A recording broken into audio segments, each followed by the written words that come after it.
The topic is environment, and this is video 9. We're almost finished. Can you believe it? Today we want to talk about 2 graphic organizations, and you want to keep these handy. The first is facts, and the other one is if-then.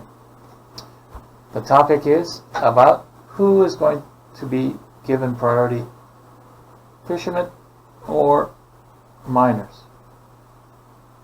The argument is not so simple. So we'll see what students will bring to the class. Connections are very important, and so to make your argument you should understand the connections between the for and against. They are not so different sometimes. And in the chart that you find in the book, just like this one, the facts, for and against, you want to list your facts and ideas against. There are 10 in the book. You can use more. As many facts as possible. If you have 20 facts, that's really great. Add more. You can never have too many facts.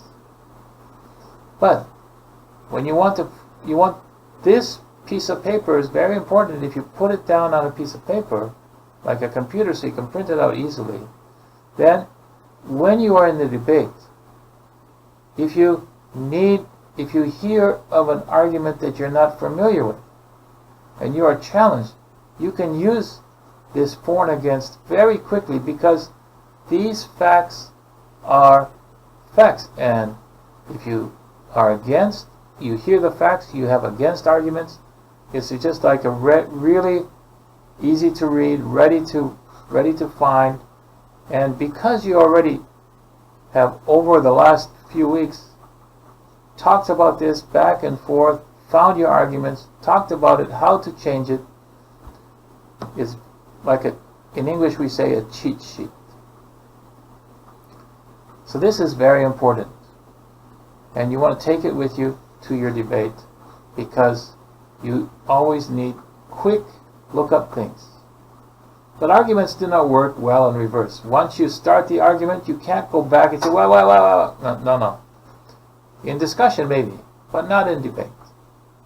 This means it must constantly move forward. If you are speaking something, you want to make sure that you can move forward.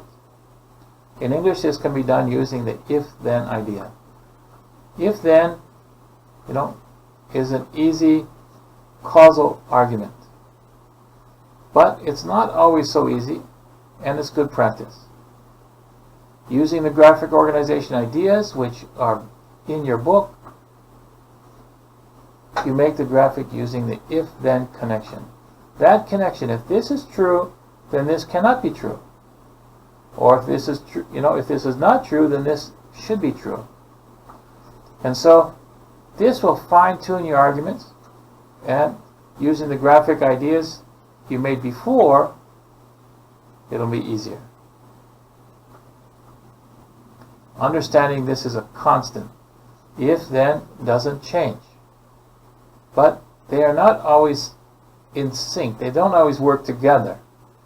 And you can see your argument weak or strong just by doing it. The confusion usually comes not by if, because if this is true, then, and then you have to find an answer to then, and then you can't do it, and then your argument falls apart and you lose the debate. You don't want to do that.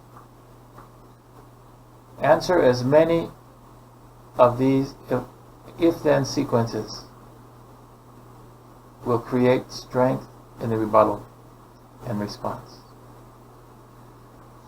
So practice that back and forth, if-then. It makes your big argument. You want to say a lot of things. You want to use a lot of words, but you don't have a lot of time. So we want to make this very precise.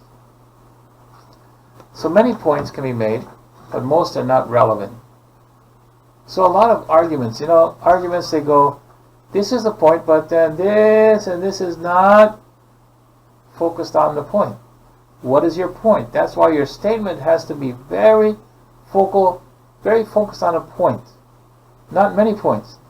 One point. And when you rebut, when you are in opposition, to the point that your team has made, then you want to say, I disagree with this point because it is not about what we're talking.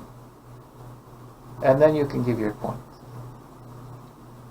You have 1 minute, so you have a lot of time to say why you disagree. And one of them is the argument they're using is not relevant to the statement.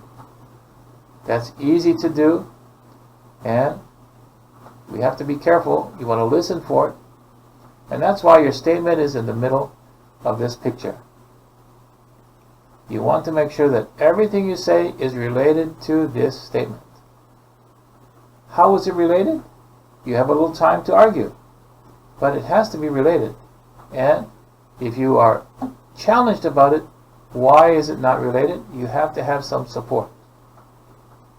The debate practice is about to begin, and are you ready? Do you understand the statement? Have you prepared your arguments that don't fit the statement? That's part of the issue. And what side issues, what other issues are there that are not connected? Don't worry about the side issues. If you understand your connection, if you understand your statement and what you want, then anything outside of that is disagreed and not part of this. That connection has to be strong, and that's what you want. So this is what you would do. If this fact is true, then that fact is wrong. Second person is, if that point is wrong, then this point is true. And they have to be different. So go round and round and round until you run out of ideas. And because everybody has lots of other ideas, you have lots of statements, you have lots of things you've already created, use everything you have and fit it in. If it doesn't fit, rewrite it, find out why it doesn't fit. Why are these not connected? That's what you want to do at this point. Bring to class your practice and get more ready.